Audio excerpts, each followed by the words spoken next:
Hi friends, सगळ्याच रेसिपीमध्ये आपले स्वागत आहे. तर आज आपण बनवणार आहोत मोमोज, ते पण स्ट्रीट स्टाईल, आणि ते पण आपण आता घरी बनवणार आहोत. आणि सर्वात आधी मी घेतलेला आहे 1 कप मैदा, त्याच्यामध्ये एक अर्धा चमचा इतका मीठ वापरलेलं आहे आणि थोडंसं 1 चमचा इतका तेल. आणि हे चांगलं एकत्र करून एक सॉफ्ट असा डो बनवून घ्यायचा आहे.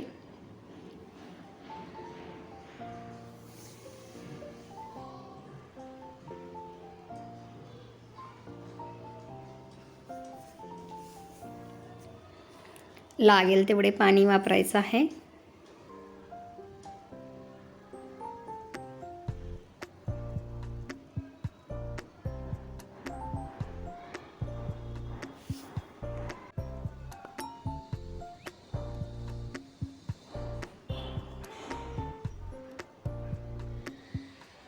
हा झालेला आहे आपला सॉफ्ट डो. याला एक अर्ध्या तासासाठी असंच झाकण ठेवून द्यायचं. त्याआधी त्याला वरून थोडंसं तेल लावायचं आणि अर्धा तास असं ठेवून द्यायचं. मग एक पॅन घ्यायचा, पॅनमध्ये थोडंसं ऑइल घालायचं आणि याच्यामध्ये चॉप केलेला कोबी वापरायचा. कोबी चॉप केला होता तेव्हा मी त्याच्यामध्ये आले, हिरवी मिरची आणि लसणच्या पाकळ्या देखील ॲड केल्या होत्या आणि मग चॉप केला होता.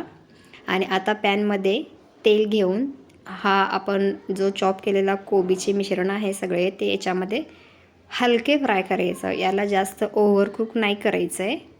याला फक्त हलके तेलामध्ये फक्त असं भाजायचं आहे.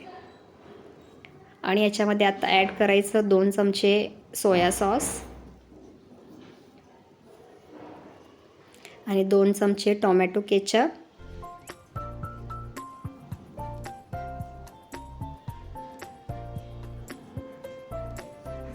आणि 2 चमचे आपली शेजवान चटणी.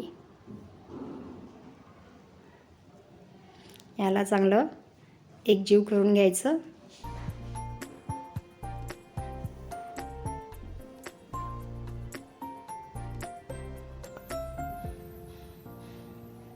एक गोष्ट लक्षात घ्या, मोमोच्या ह्या मिश्रणाला जास्त ओव्हरकुक नाही करायचं आहे, फक्त हलके फ्राय करायचं आहे. आणि आता मी ॲड करते मीठ चवीनुसार आणि गॅसचा फ्लेम बंद करते. तर मीठ घातलेलं आहे, यामुळे आपण ह्याला चांगलं आता एकत्र करून घ्यायचं. कोबीऐवजी तुम्ही शिमला मिरची, म्हणजे कोबीसोबतच शिमला मिरची, गाजर, तसेच आपलं कांदा पात अशी कोणतीही तुम्ही व्हेजिटेबल्स याच्यामध्ये ॲड करू शकता. तर आता हा आपला डो सॉफ्ट झालेला आहे, तर त्याला आणखी एकदा जरा थोडंसं मळून घेऊया.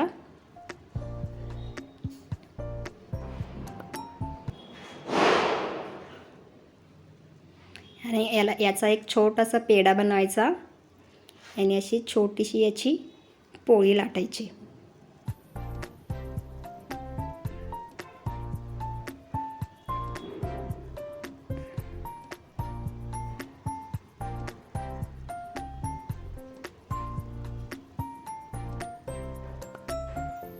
जास्त मोठी नाही लाटायचे.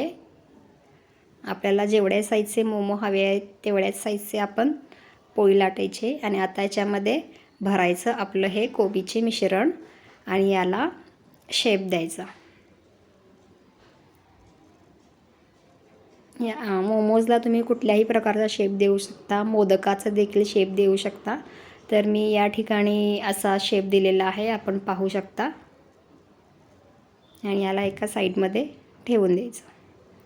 तसंच दुसरं देखील असंच बनवायचं.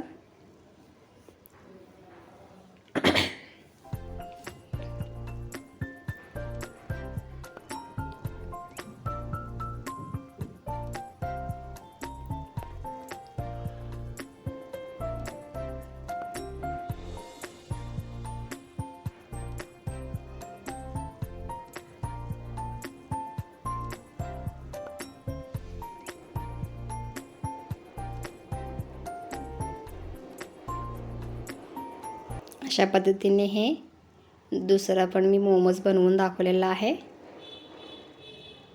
तर असेच हे सगळे मोमोज बनवून घ्यायचे आणि एक कढई घ्यायची. तुम्ही वाफेचं स्टीमर देखील घेऊ शकता. तर मी इथे कढई घेतलेली आहे आणि कढईमध्ये थोडंसं पाणी घातलेलं आहे, अर्धा ग्लास. आणि त्या कढईमध्ये असं स्टँड ठेवून प्लेट ठेवलेली आहे आणि प्लेटला मी तेल लावलेलं आहे आणि त्या प्लेटवर आता मी हे मोमोज ठेवत आहे. तुमच्याकडे स्टीमर असेल तर तुम्ही स्टीमर वापरू शकता. माझ्याकडे स्टीमर नाही आहे म्हणून मी असं वापरलेलं आहे. अशा पद्धतीने हे सगळे मोमोज यामध्ये ठेवून द्यायचे.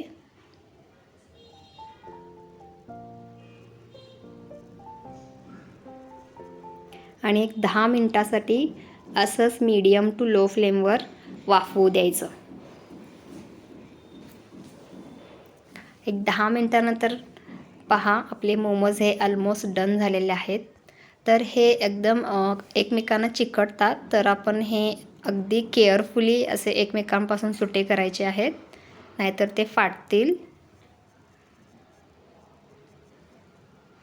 अशा पद्धतीने हे सगळे मोमोज यातून काढून घ्यायचे.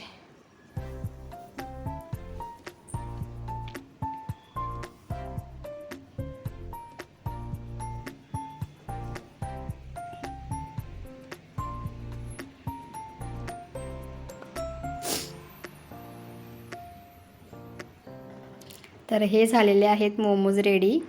तर चॅनलला लाईक करा, सबस्क्राईब करा आणि शेअर करा. याला आपण टोमॅटो केचपबरोबर, शेजवान चटणीबरोबर किंवा अन्य कोणत्याही चटणीबरोबर तुम्ही खाऊ शकता. हे झाले आपले स्ट्रीट स्टाईल मोमोज. तर मग भेटूया पुढच्या व्हिडिओमध्ये. तोपर्यंत थँक्यू.